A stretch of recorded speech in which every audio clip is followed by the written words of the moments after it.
Buenas tardes. Le damos mucha maravillosa que hemos iniciado hace algunas semanas, titulada La próxima invasión islámica contra Israel. La próxima invasión islámica contra Israel. La Biblia es un libro maravilloso, porque recuerdo hace algunos años, yo antes de ser cristiano era ateo, y el comunismo para mí era la respuesta a una revolución social armada contra los gobiernos imperialistas, dictatoriales, bla, bla, bla, bla, bla, bla. Y cuando mi hermano Alejandro me enfrentó con Jesucristo y me presentó a Jesucristo, pues transformó mi vida hace aproximadamente 37, 38 años. Y después de este encuentro que tuve con Cristo, pude ver que todas las ideologías, filosofías, maneras de pensar de la humanidad, hombres como tú y como yo, eran perspectivas terrenales. Eran puntos de vista, ¿verdad?, en los cuales, en la limitada inteligencia que tenemos, pues hemos tratado de trascender el mundo físico y pensar si hay un mundo espiritual. Yo como ateo, el ateo está guiado por lo que se llama el empirismo. ¿Qué cosa es la filosofía empírica? La que te dice: yo no creo lo que no veo, lo que no oigo, lo que no toco, lo que no huelo, lo que no siento. En otras palabras, si no puedo probar en un laboratorio de ensayo y no puedo demostrar algo científicamente, no lo voy a creer. Sin embargo, comencé a estudiar que la ciencia, aunque no somos enemigos de la ciencia, Dios nos libre, al contrario, la ciencia simplemente demuestra que lo que se descubre mañana, la Biblia lo anticipaba con siglos y siglos y siglos atrás. Nos muestra claramente que la ciencia no puede entrar en el campo de lo invisible ni lo espiritual. La ciencia no nos puede dar un propósito ni significado para vivir. La ciencia no puede trascender aquello, vuelvo a repetir, donde la mente limitada no puede comprender. Entonces, si, como dice la Biblia, si queremos el ser humano comprender a Dios, pues nunca nuestra investigación científica, intelectual, me puedo ir a Chapultepec, me puedo ir a los peyotes con María Sabina, allá a Oaxaca, empeyotarme, viajes astrales, LSD, dietilamida de ácido lisérgico, que fue lo que los Beatles se drogaron cuando hicieron la famosa canción Lucy in the Sky with Diamonds. La hicieron en un viaje de peyote y de LSD. Entonces, cuando nosotros queremos penetrar el mundo fuera de nosotros, estamos buscando brujería. Los brujos, ¿quiénes son? ¿Quiénes son los hechiceros? Personas que quieren, a través de limpias, a través de, hay un conocimiento de que hay espíritus y que la persona con una limpia puede ser limpia de maldiciones, etcétera, etcétera. El hombre nunca, nunca, por ningún medio inventado por nosotros, vamos a conocer a Dios. Imposible. Entonces, era necesario, de acuerdo a la Biblia, que Dios haya sido el que haya bajado a este mundo en la forma humana de su Hijo Jesucristo, para que Jesucristo nos comenzara a transmitir y a enseñar lo que es su Padre. Él dice en Juan 17, el que es de arriba es sobre todos, el que es de la tierra es terrenal y cosas terrenales habla. Entonces Jesucristo baja del cielo y solo Él, no los marcianos, ni los jupiterianos, ni la cienciología, ni los gurús, ni nadie nos puede decir cómo es el mundo fuera de la muerte, el mundo invisible que trasciende las 4 dimensiones, más que Jesucristo. Entonces Él baja precisamente a mostrarnos quién es el Padre y el mundo espiritual que nos rodea. Si no fuera porque Jesucristo hubiera bajado hace 2000 años y nos hubiera revelado las cosas que están aquí en la Biblia con el Espíritu Santo, estaríamos en pañales. Estaríamos todavía diciendo, cada quien su propia religión. Todas las religiones salvan. Todas las religiones llevan a Dios. Tú piensas como tú piensas, tú piensas como tú piensas. Los hinduistas somos hermanos todos. Los hindúes, los maometanos, los musulmán, Corán, Tripitaka, los budistas, todos somos hermanos. Oremos todos juntos porque todos adoramos al mismo Dios. Bueno, esta es la mentira más grande que existe en la Biblia. Porque si es verdad lo que todos estos líderes de religiones han dicho y han postulado, Cristo ha sido el mentiroso, psicópata, neurasténico, paranoico, esquizofrénico más grande que la historia haya conocido. Porque Él dijo: yo soy el camino, yo soy la verdad y yo soy la vida. Y fuera de mí nadie conoce a Dios. Mateo 11, 25 al 28. Y aquel a quien el Hijo se lo quiera revelar. Así que de acuerdo a Jesucristo, no hay ningún ser humano que pueda jamás encontrar ni conocer a Dios si antes de buscar a Dios no conoces al Hijo. Es el Hijo el que revela al Padre. Y cuando conocemos a Jesucristo, comenzamos a conocer a Dios, porque Dios escogió que fuera su Hijo el que lo revelara. Entonces venimos a la Biblia y nos encontramos con un libro maravilloso, donde al punto que yo iba es que hace algunos años un gran astrónomo, astrofísico llamado Carlos Sagan, dijo estas palabras en el siglo XX, a finales del siglo XX, antes de morir, ateo. Carlos Sagan, el ateo astrofísico del siglo XX, de los más grandes astrofísicos que han habido en el siglo XX, él dijo esto antes de morir: si yo hubiera tenido más evidencias de que Dios existe, yo hubiera creído en Dios. Si Dios se hubiera aparecido o se me hubiera aparecido, dijo Sagan, entonces yo no tendría dudas de que existiera Dios. Bueno, si es así como él dice o él supuso que debería de ser, entonces la fe no existiría. Pero el Dios de la Biblia es un Dios que ha escogido esconderse físicamente de nosotros para revelarse espiritualmente, y espiritualmente, sin verlo, creer en Él a través de las evidencias de la Biblia. ¿Me siguieron?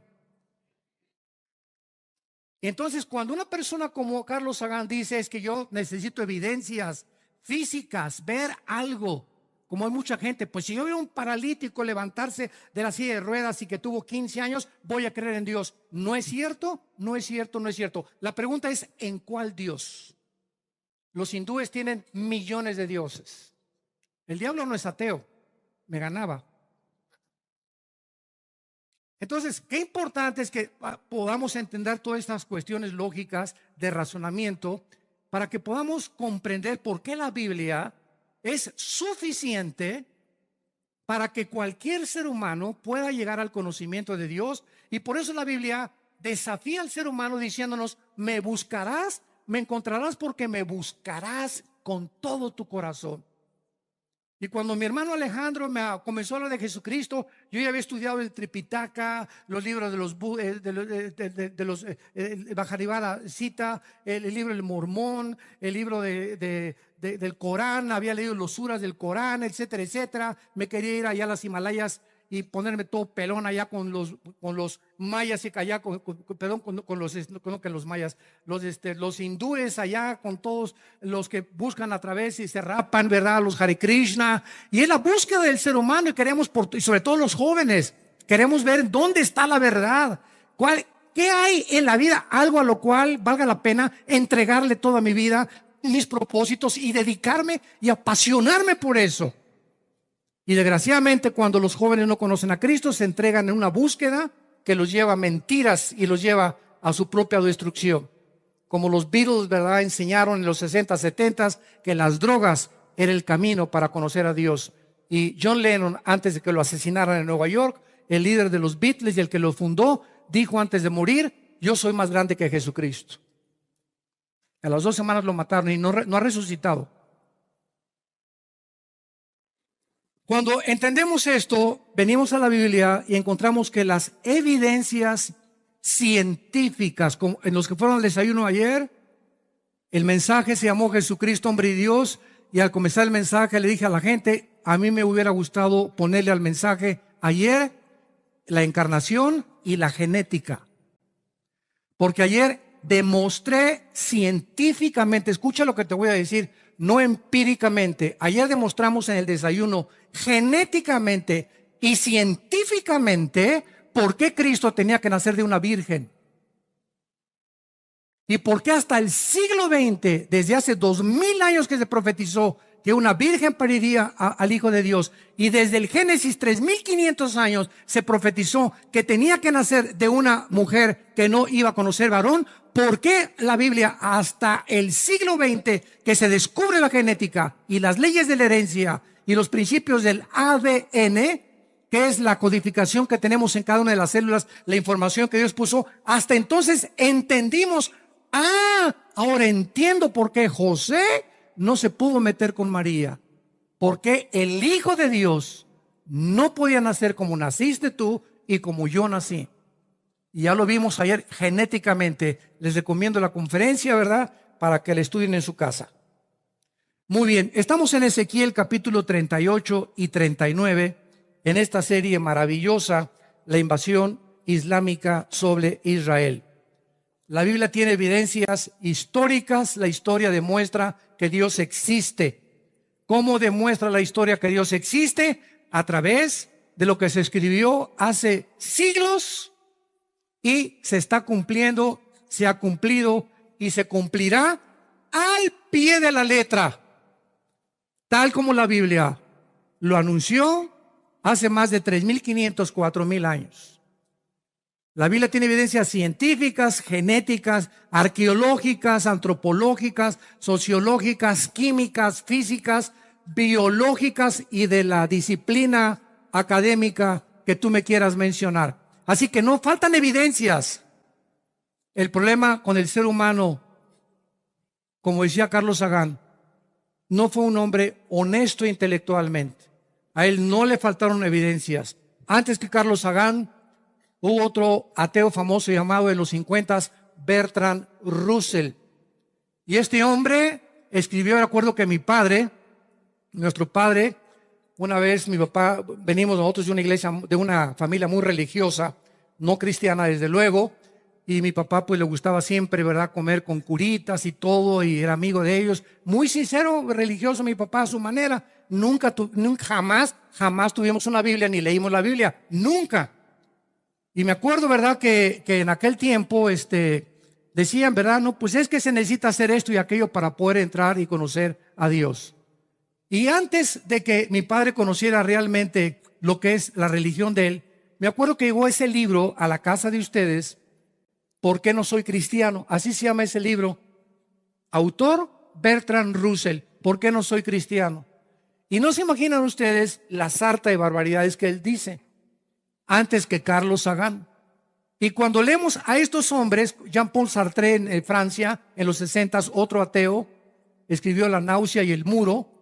Friedrich Nietzsche, que es el padre de todos ellos, así hablaba Zaratustra, el anticristo, etcétera, etcétera. Todos los ateos tienen siempre el mismo común factor denominador. ¿Qué es lo que caracteriza el ateísmo? No es cierto, y esto lo hemos comprobado en los debates con ellos, no es cierto que ellos no crean en Dios porque no hay evidencias. El factor común denominador del 85% de los ateos, el otro 15% no son ateos, son agnósticos, que es muy diferente ser agnóstico a ser ateo. El agnóstico es el que no tiene el conocimiento de Dios y te dice, mira, yo no sé si creo en Dios. Es mucho más honesto.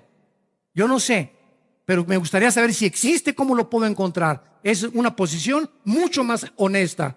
El ateo es el que dice y declara, no existe Dios, sin tener evidencias de la existencia de Dios. O sea, es una ridiculez, es una aberración intelectual, filosófica, decir yo no creo en Dios sin tener tú pruebas de que es Dios. Es como, este hombre mató a personas y tiene las evidencias para mandarlo a la silla eléctrica. No tengo evidencias. Entonces, ¿cómo es que lo maté? Pues porque yo lo creo. Hace poco en un desayuno una persona me estaba esperando y me dice, yo no creo en Dios. Y le digo, ¿por qué no cree en Dios? Me dice, ¿por qué no quiero creer en Dios? Le dije, espérame tantito otra vez. A ver, repíteme lo que acabas de decir. ¿Por qué no crees en Dios? Porque no quiero creer en Dios. ¿Y por qué no quieres creer en Dios? Porque no creo. Yo me quedé así, le dije a mi esposa, no es posible. No es posible tanta estupidez. ¡Qué increíble mentalidad! Pero no solamente es una persona, son millones de personas en el mundo que expresan eso. No creo en Dios. ¿Por qué no crees en Dios? Porque así me dijo el maestro, porque mi maestro es ateo y porque en la universidad nadie cree en Dios. Y además creer en Dios no es ser intelectual. Los intelectuales somos ateos. ¡Qué barbaridad! Es todo lo contrario. ¡Qué engaño tan grande! Y estamos para rebatir argumentos y llevar cautivo todo pensamiento a la obediencia a Cristo Jesús. Rebatiendo argumentos y todo lo que se levanta contra el conocimiento de Dios. Para eso somos los defensores de la fe. Y es importante que Dios levante soldados como ustedes ya en el mundo que vivimos tan confundido.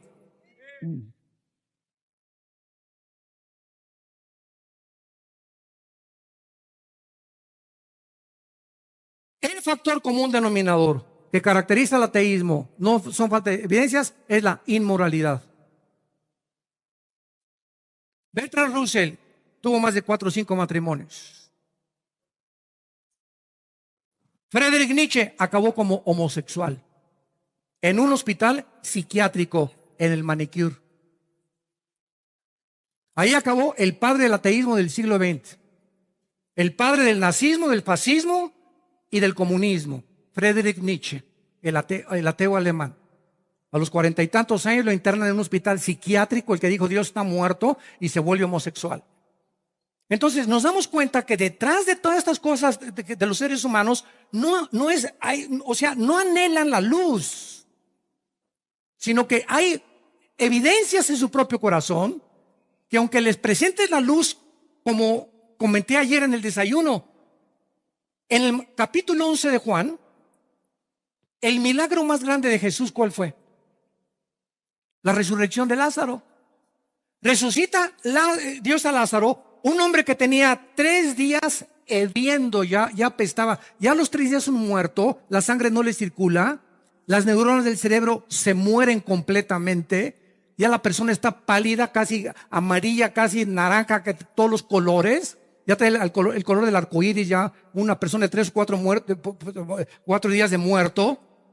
Y en ese momento, después de esa descomposición neurológica y celular del cuerpo de Lázaro, Cristo grita: ¡Lázaro! Entonces Lázaro estaba en la tumba. Somos espíritu, alma y cuerpo. El cuerpo de Lázaro descompuesto completamente, hedía. Ya no había manera, ¿verdad?, de que fue un colapso cardíaco, una catalepsia, no, nada de esa. Estaba muerto. Y el espíritu se sale, dice en Santiago 2 que el cuerpo no puede vivir sin el espíritu. El que le da vida al cuerpo, a nuestro cuerpo, al tuyo y al mío, es el espíritu.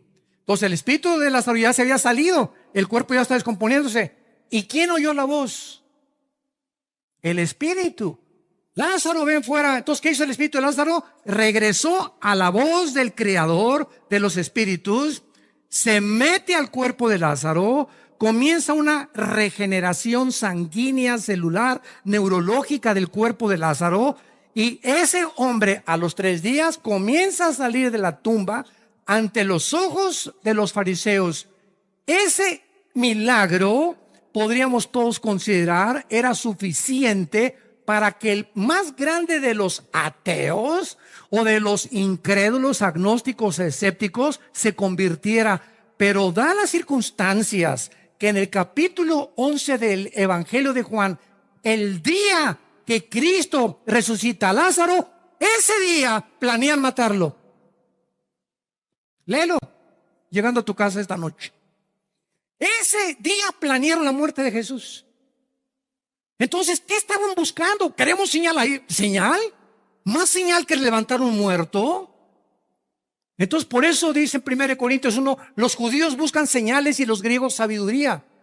Pero a los que buscan señales y milagros para tener fe, y a los que quieren conocimiento y sabiduría, y los rabinos, y los esto y el otro, y los gurús por aquí y por allá, Cristo y su resurrección, poder y sabiduría de Dios.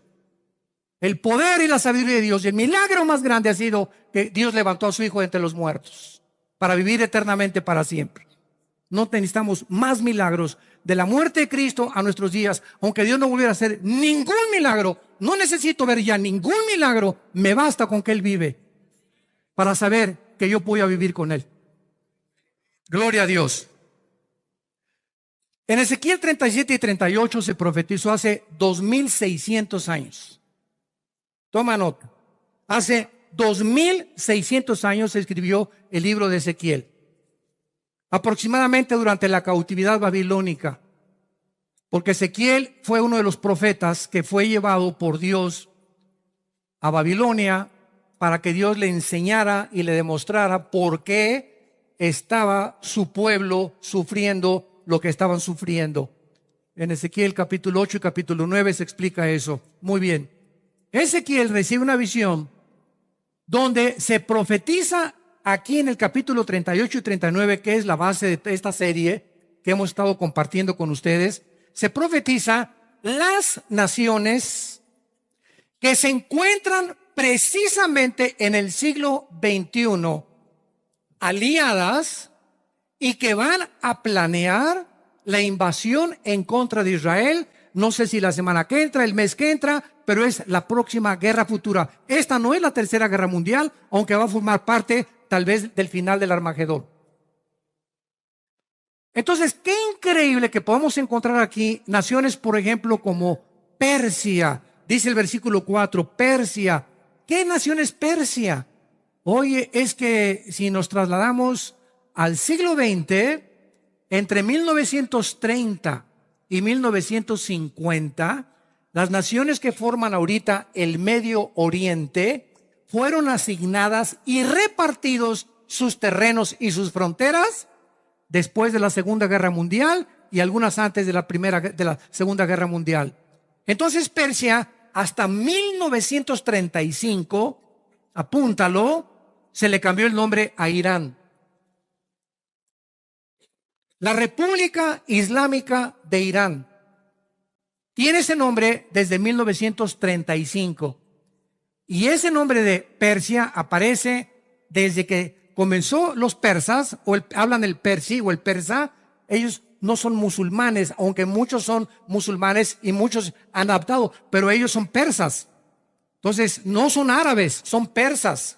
Ya la Biblia mencionaba hace 2600 años que esa nación Persia, que ahora es Irán, se uniría con Magog, que ya lo vimos en las clases pasadas, pertenecen a los magogitas, que fueron fundados por los escitas y que después los godos los conquistaron y que son precisamente el área geográfica que forma ahorita Rusia, y que después de la Segunda Guerra Mundial se formó como la Unión de Repúblicas Socialistas Soviéticas o comunistas, donde estuvo Brezhnev y Gorbachev y Nikita Khrushchev, tu padrino, y otros más. Bueno, dice la Biblia que Cus y Fut van a venir con esta invasión, y esto es un repaso breve. Si quieres tú saber los nombres de las naciones, ahorita somos aproximadamente, de acuerdo al almanaque del último almanaque mundial, somos casi 200 naciones ya en el mundo. Por ejemplo, Yugoslavia desapareció. Se formaron ya, ¿verdad?, otras dos naciones ahí cerca, los croatas y otras naciones ahí, etcétera, etcétera. Y bueno, están desapareciendo naciones que eran naciones que ya no están en el mapa y apareciendo nuevas naciones. Entonces, si quieres tú saber cuál es el origen de las naciones, consulta Génesis capítulo 10. ¿Por qué? Porque la Biblia dice que todas las naciones y todos los seres humanos descendemos de tres hombres después del diluvio. Después del diluvio, Dios acabó con toda la corrupción que se extendió por el mundo entero. Una corrupción genética. El ADN del ser humano había sido infiltrado, alterado por poderes ocultos de entidades espirituales. Dios tuvo que barrer con todo. Y después del diluvio, Noé tuvo tres hijos. Bueno, ya los tenía desde el arca: Sem, Cam y Jafet. Todos los europeos o los anglosajones descienden de Jafet. Me encanta cuando veo a muchos de ustedes apuntando y tomando notas y otros están así. ¿Será? Cómo me encanta ver estudiantes de la Biblia y cristianos, ¿verdad?, que apuntan y toman notas y todo, y siempre tienen esa hambre de tener conocimiento y checar que lo que se dice está siendo verdad. De de Jafet viene toda Europa, los anglosajones de Jafet. Sem viene los semitas, que es el Medio Oriente y los asiáticos. Y de Cam, el continente africano. Entonces, de estos tres hombres se pobló la tierra entera. Y cuando tú quieres saber de qué nación pertenece a qué, vas a Génesis 10, y en Génesis 10 encontramos las 70 naciones descendientes de los tres hijos de Noé. Y dice, y los hijos de Cam fueron ta, ta, ta, ta, ta, ta, y los hijos de Jafet, ta, ta, ta, ta, ta, ta, y los hijos de Sem, ta, ta, ta, ta, ta, ta, ta. Y ahí vas encontrando, y luego te metes al Wikipedia, y te metes al Google, y comienzas a investigar los descendientes, etcétera, etcétera, y los puedes ir ubicando geográficamente. Eso es asombroso. Entonces, Cus y Fut eran descendientes de Cam, dice Génesis 10, versículo 6, que son los continentes africanos, o sea, son Sudán, Etiopía y Libia. Lo dice Gomer y todas sus tropas y la casa de Togarma. Gomer y Togarma pertenecen a Turquía. Entonces aquí tenemos esta profecía. Está por llevarse a cabo una guerra en el mundo ahorita contra Israel, donde se van a unir Rusia. Rusia fue dividida en 15 repúblicas después de que cayó el muro de Berlín en 1989, cuando se acabó el comunismo. Cuando Gorbachev dijo, ¿verdad? Hemos fracasado ante el mundo porque nos aislamos del capitalismo y sacamos a Dios de la Unión de Repúblicas Socialistas Soviéticas. Ahora Putin, el que es actual líder de Rusia, pues ha comenzado otra vez, ¿verdad?, a tratar de levantar de los muertos a la antigua República Socialistas Soviéticas, y por eso atravesó Ucrania y quiere Crimea y está ahorita en tratos con Siria por la matazón que ahorita le explico lo que pasó en Alepo hace algunos días, que ahorita ocupa todos los encabezados de los noticieros y de los periódicos internacionales. Entonces ahorita Putin quiere sacar de las cenizas y resurgir a Rusia, y al mismo tiempo que Putin está tratando de reconquistar y de las repúblicas en las que se dividió la Unión de Repúblicas Socialistas Soviéticas, volver a unirlas otra vez bajo el liderazgo de él. Al mismo tiempo, los musulmanes, que en 1923 acabaron los ingleses con el Imperio Otomano Turco, los musulmanes quieren volver a resurgir el Imperio Otomano Turco que tuvieron durante casi 480, casi 500 años, y volver a formar en el Medio Oriente un califato. Todo esto se los explico para aquellos que no han visto las conferencias anteriores, para que puedan entender Ezequiel 38 y 39. Entonces, cuando comenzamos a analizar todo el mapa geopolítico del mundo actualmente, nos damos cuenta la relevancia, santos de Dios, que lo que está pasando, lo que está haciendo ahorita Assad en Siria, el grupo de ISIS, lo que está haciendo Rusia, las maquinaciones de la Unión ahorita se unió precisamente Rusia, Irán y Turquía, ya están unidas en un pacto ahorita nuclear. Y por otro lado vemos la OTAN en Europa. Ahorita ya sale Obama, ¿verdad? Y entra otro hombre, ¿verdad? El que te bautizó, digo, ¿cómo se llama?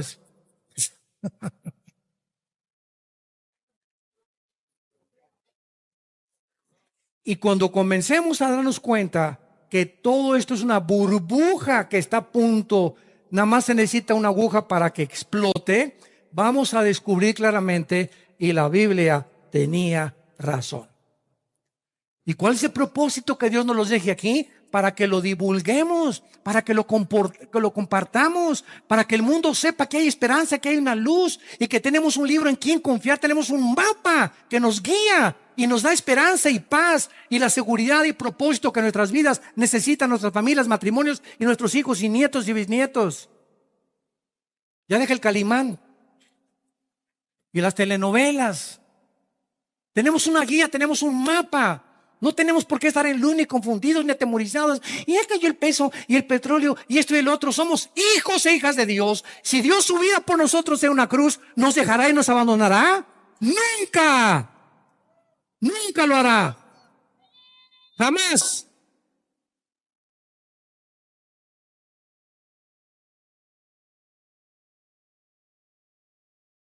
Rusia se acaba de unir con Irán, tal como lo propuso hace 2600 años con Persia. Rusia e Irán están ahorita así de compadres con Turquía y con China detrás. Nada más que China son muy inteligentes los chinos, muy inteligentes. Y ahorita, ¿verdad? Xi Jinping, el presidente de China, nada más está viendo, ¿verdad? Ahorita Corea del Norte, a ver, aplácate un traquito. Hoy estas islas que está ahorita China queriendo en el mar de China y en el mar del sur de la China, ya instalaron ahí bombarderos los chinos para que controlar Indonesia, Filipinas y toda esa región del continente asiático, y al mismo tiempo está dándole chance a Rusia e Irán que hagan sus cosas en el Medio Oriente. Ahorita China no tiene participación en el Medio Oriente, es el primer socio comercial de Estados Unidos. Sin embargo, este presidente electo acaba de decir que él no necesita ni a chinos, ni a mexicanos, ni a musulmanes, ni a nadie para reconstruir Estados Unidos. La mano de obra americana es suficiente. Y cuando una persona atrae eso, está inyectando a su pueblo racismo. No necesitamos a nadie.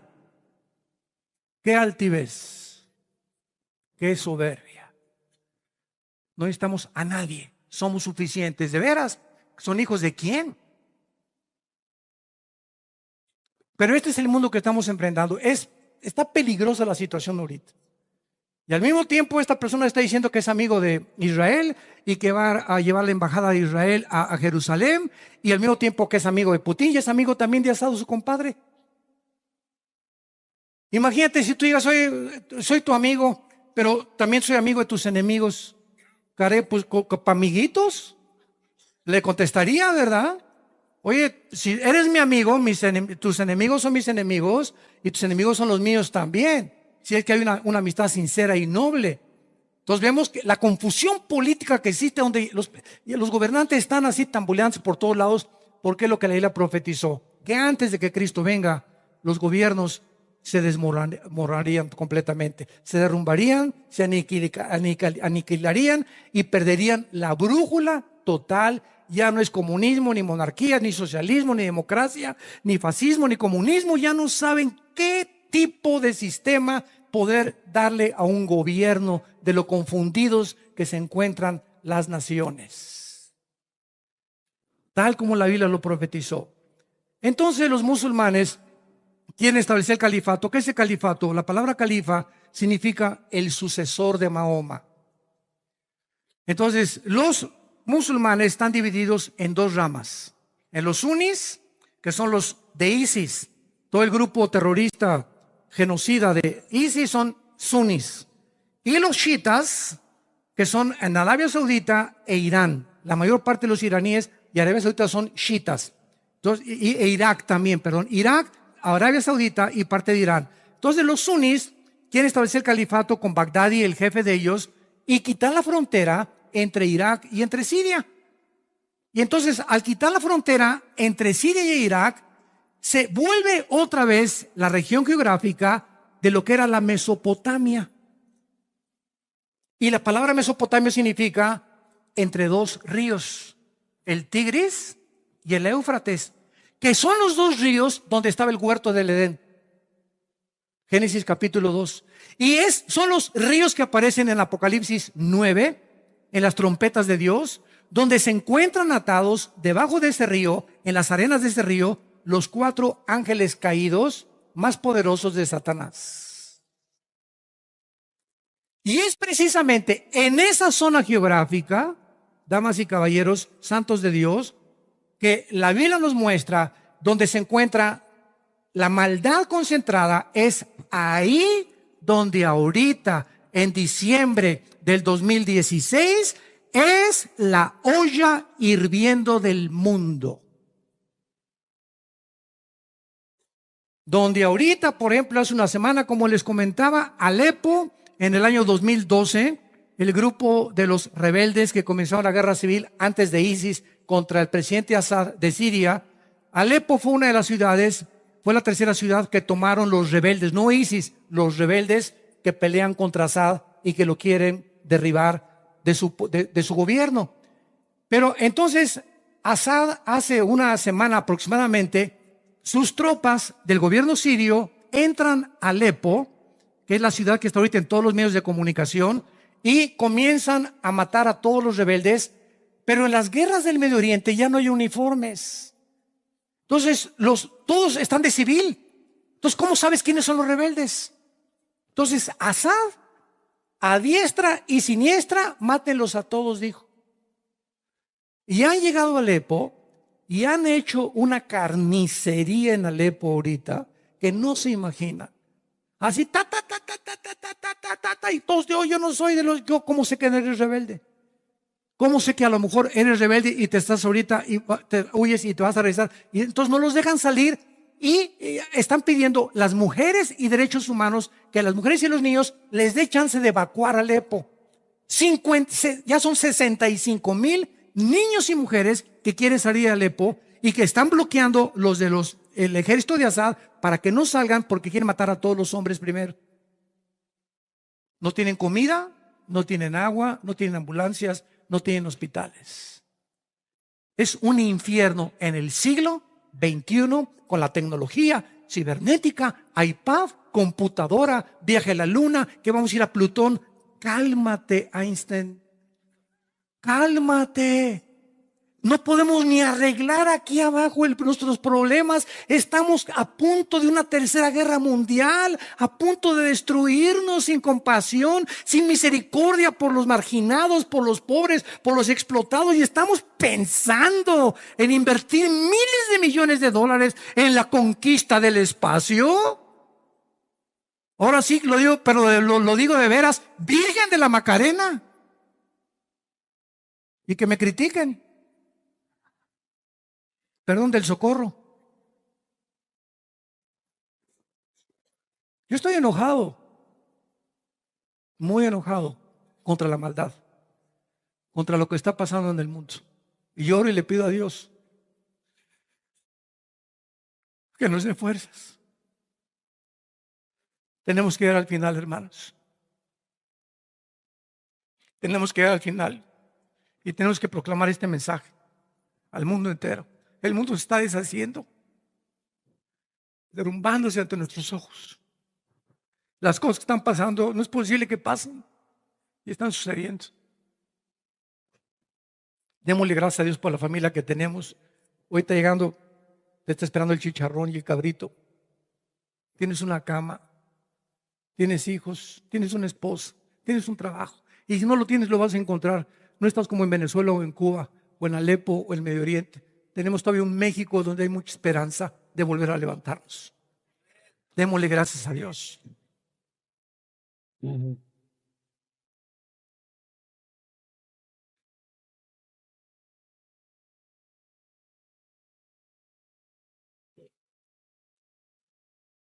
Y por otro lado, los musulmanes quieren hacer eso. Y por otro lado, Rusia no puede abandonar a Assad, al presidente de Siria, porque Rusia tiene la base naval más importante del Medio Oriente en Siria.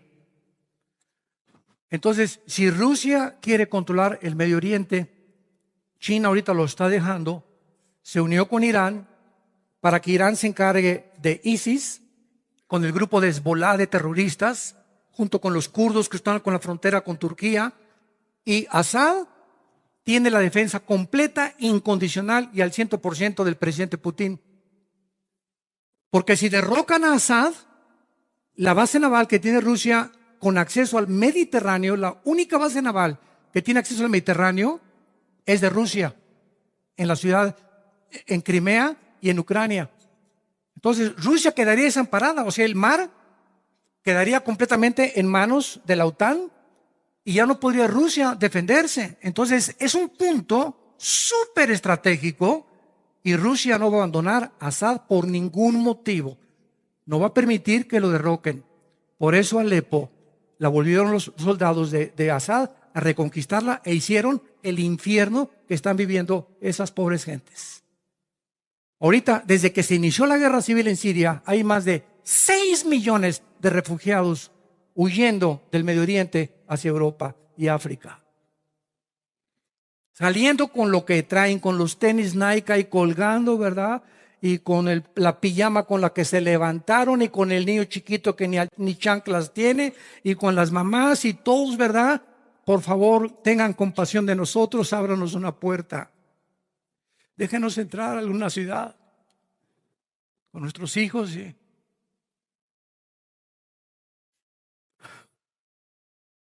Qué mucho. Bueno, esta es la situación pues que tenemos ahorita geopolítica en el mundo, y tenemos que orar, orar, para que el Señor venga pronto, ¿verdad? Y Él es el único que va a venir a acabar con todo lo que está pasando en el mundo. Entonces vemos aquí claramente que el escenario ya está puesto. Ahora, es importante que para que esta invasión que hace 2000 años, 2600 años se profetizó, era importantísimo que Israel regresara a su tierra. Hace 2600 años, Israel no había sido exiliada. Estaba en Babilonia y regresó después de 70 años a Israel. Y desde esa época hasta el año 70 después de Cristo, cuando en Mateo 24, 1 y 2, Cristo profetizó: ven este templo tan bonito, ven esta iglesia con mármoles de Italia y con las maravillas que hicieron con el templo ahí en Jerusalén. No quedará piedra sobre piedra, dijo Jesús. Y 70 años después de que Cristo muere, llega el general Tito, romano, hijo de Vespasiano, el emperador romano, y arrasa con Jerusalén. Y desde el año 70, o sea, hace 2000 y feria de años, hasta 1948, Israel regresa a su tierra ante la expectación y la vista de todos los que no creían en la Biblia, y que era imposible que los judíos, ¿cómo es posible si ya están en Rusia, están exiliados? ¿A poco tienen ganas de regresar a su tierra si es un desierto? Pues regresaron el 14 de mayo de 1948, tal como la Biblia lo profetizó. Vayamos rápidamente al libro de Amós, ahí después de Ezequiel. Sigue Daniel, bríncate Daniel, no te vayas hasta el Apocalipsis. Oseas, Amós, capítulo 9. Vean esta profecía de hace 2500 años. Amós 9, 14 y 15. Y traeré del cautiverio a mi pueblo Israel, y edificarán las ciudades asoladas, y las habitarán. Número 2. Plantarán viñas y beberán el vino de ellas. Número 3. Harán huertos y comerán el fruto de ellos, pues los plantaré sobre su tierra, y nunca más, desde el 48 que los judíos regresaron a su tierra, y después de 5 guerras infernales, crueles y sanguinarias que han desatado contra ellos, Israel sigue de pie. Esta semana, ni más ni menos, Israel, para la noticia de muchos de ustedes, ha adquirido los aviones de combate número 1 del mundo, los F-35. Los Stealth F-35. Ya no es el F-16 ni el F-18, ahora es el F-35. Nadie tiene este avión más que Israel. Llegaron 2 aviones la semana pasada y están esperando 48 aviones más. Nadie podrá superarlos en el aire, porque hasta el momento son los mejores pilotos del mundo. Ahora, cada avión de F-35 vale más de 150 millones de dólares. Son casi indetectables ante los radares. Ya tienen 2 ahorita, ya aterrizaron 2.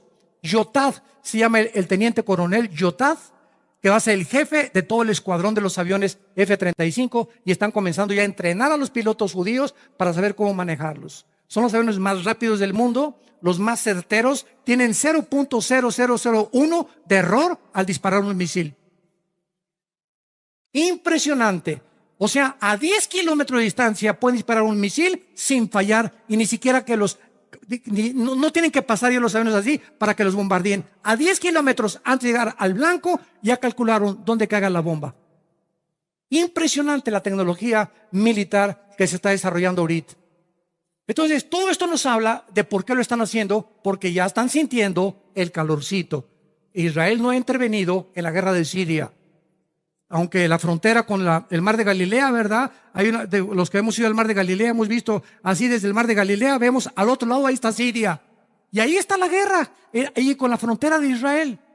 Y gracias a Dios, ¿verdad? Que no han mandado ni un misil, porque en cuanto lo manden, pues los judíos contestan. Y entonces sí se hace la gresca, pero grande e internacional. Entonces, vemos nosotros aquí en Amós que la profecía era que Israel regresara, porque en Ezequiel 38 dice que cuando Rusia, Irán, Turquía y las naciones del norte de África invadan a Israel, serán naciones musulmanas, como lo estamos viendo, son naciones musulmanas, y al mismo tiempo Israel tenía que entonces existir para que esta invasión pudiera ser llevada a cabo. Entonces, ahora que Israel regresa en el 48, se tenía que cumplir, porque se profetizaba una invasión final antes de que Cristo regresara en contra de la nación de Israel. Lo interesante de esto es que cuando los judíos llegaron el 14 de mayo de 1948, nos podíamos extender mucho en esto, pero esto es muy importante. Cuando llegaron los judíos, no había un árbol plantado, era un desierto Israel. Era un desierto completamente.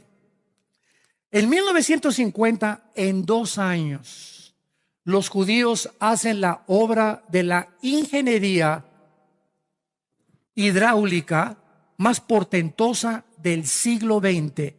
Irrigan el desierto de Israel y en 2 años plantan 6 millones de olivos.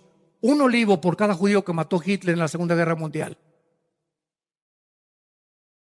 Edificarán las ciudades. Cuando llegaron, no, pues las profecías, ¿cómo van a poder plantar en un desierto árboles? Y tú vas ahorita a Israel y hay más de 65 millones de árboles plantados.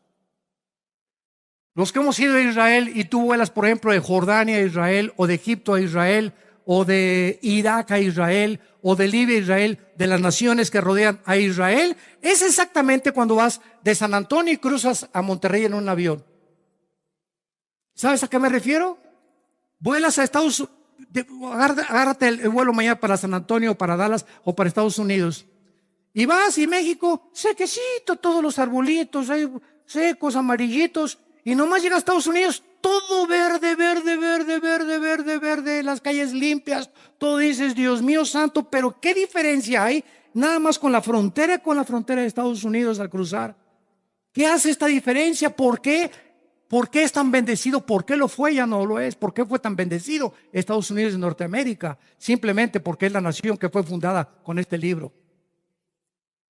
Y que se abandonó y Dios ahora, ¿verdad?, los ha entregado. ¿Quieren a alguien? Pues ahora les voy a dar. Así como el pueblo de Israel le pidió en 1 Samuel 8, queremos un rey, les dio a Saúl. ¿Quieren un rey? Les dio a Saúl. Y miren lo que hizo Saúl. Dios permite, no es que sea la voluntad de Dios que muchos presidentes estén a cargo. Dios permite, pero no es porque Él quería que Él fuera así. Cada pueblo tiene el presidente que merece. Y ahorita lo que pasó en Estados Unidos es el termómetro. Dios, al permitir a esta persona, Él es el termómetro simplemente que nos dice en qué condición espiritual se encuentra esa nación. Es una nación que se encuentra enferma, sin discernimiento espiritual. Dios no podía darles a un santo, ni poder darles tampoco a una persona que pues es la esperanza, ¿verdad? Para que no pongan los ojos tampoco en el hombre. Entonces, esto es lo que la Biblia nos muestra respecto a Israel. Y desde que llegaron, nadie los ha podido sacar. La guerra de 1957, la guerra de 1967, la guerra de los 6 días, ¿se acuerdan? Que es la guerra en la que todos los de West Point, la academia militar en Estados Unidos, están asombrados de cómo es posible que en la guerra de los 6 días de junio del 67 hayan rodeado más de 200 millones de árabes a los judíos, y los judíos no teniendo ni el 1% del armamento que tenían los árabes, ganaron la guerra milagrosamente. Lo he explicado en otras conferencias. Y después el 73, la guerra de Yom Kippur, y después se levanta Yasser Arafat, que le dieron el premio Nobel de la Paz. El terrorista más grande del mundo, le dan el premio Nobel de la Paz. Y levanta la Organización para la Liberación de Palestina, y atacan, y se levanta Hezbollah, se levanta Hamas, se levantan grupos terroristas, y han bombardeado, han mandado cohetes, y hasta este momento No han podido, porque dice la Biblia, nunca serán arrancados, dice Jehová Dios tuyo. Israel, como dijo el último zar de Rusia a un misionero, dame una prueba que existe Dios. Y el misionero le contestó, no te voy a dar una prueba, solamente te voy a dar un hombre que demuestra que Dios existe. Y le dijo el zar de Rusia, dime cuál es. Y él le contestó, Israel. Israel.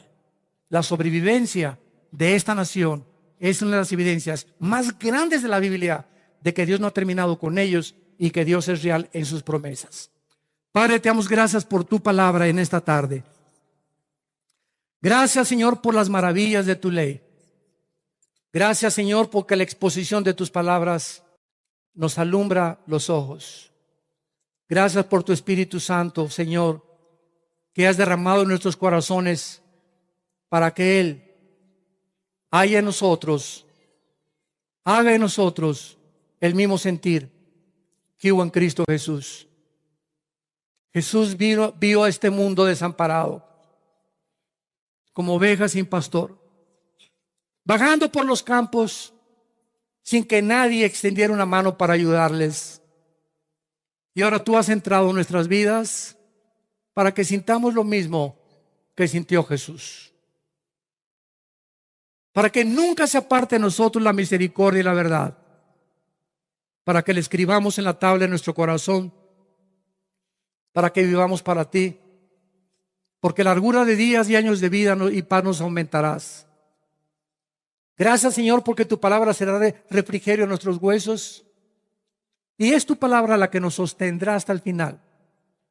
Queremos ser fieles hasta la muerte, sensibles y no endurecernos por tanta maldad. Porque hay una profecía que dice que por haberse aumentado la maldad, el amor de muchos se va a enfriar. Oh santo y santa de Dios que me escuchas, nunca permitas que eso venga a tu vida. Mantente calientito con Dios, sensible a Dios, misericordioso por los necesitados.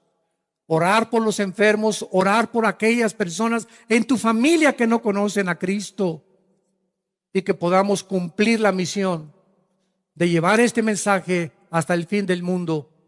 Y entonces vendrá la segunda venida de Cristo, donde los cielos se oscurecerán y verán la señal del Hijo del Hombre en los cielos y aparecerá Jesús como un relámpago viniendo con nosotros para poder morar con Él eternamente, otra vez, en una tierra renovada, donde ya no habrá tristeza, ni dolor, ni muerte, ni tampoco las cosas primeras, porque todo pasará y podremos ver en aquel día que valió la pena venir a Jesucristo. Yo te invito a ti que vengas a Jesús en este momento. Ustedes que nos ven por la televisión, ábrele ahorita tu corazón. Es un tiempo precioso, el tiempo de diciembre, donde hay un espíritu de melancolía en los corazones, donde celebramos, aunque Él no nació el 24, celebramos su nacimiento como ocasión para hablar de Él. Ábrele tu corazón en este instante y dile estas palabras. Señor Jesús, pido perdón por mis pecados. Creo que en esa cruz pagaste con tu sangre por ellos y te pido que entres a mi corazón como mi Señor y mi Salvador. Porque a los 3 días volviste a vivir para darme la esperanza que en cualquier día que me llames, estoy listo para despertar contigo. En el nombre de Jesús. Amén. Amén y amén. Gracias, Señor, por tu palabra.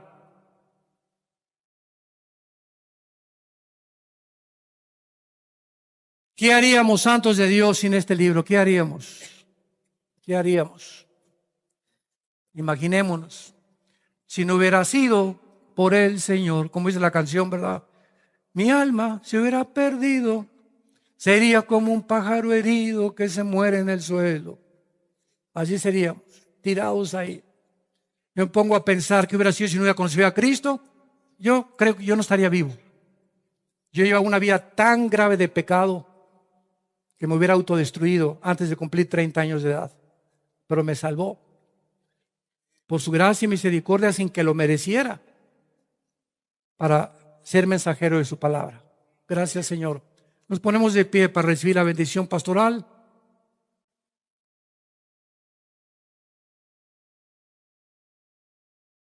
Que Dios bendiga tu vida. Que Dios bendiga tu matrimonio. Oh Señor, fortalece los matrimonios y las familias. Que Dios bendiga a tus hijos. Que Dios bendiga el fruto que llevas en tu vientre ahora. Que esa criatura cuando nazca en un hogar cristiano, bajo el temor de Jehová. Que Dios bendiga tu trabajo, tu entrada, tu salida. Que Dios bendiga a tus padres. Y que tú seas una lámpara en tu familia y en tu trabajo, para que el mundo vea y crea que Jesús es real en tu vida. Que Dios te llene de todo el conocimiento de su voluntad, para que siempre apruebes lo mejor y que permanezcas firme en esa esperanza a la que hemos sido todos llamados hasta el final, para que podamos saber que Jesucristo vive y que nunca nos dejará ni nos desamparará. He aquí estoy contigo, te dice el Señor. No temas nada ni nadie, porque nunca te dejaré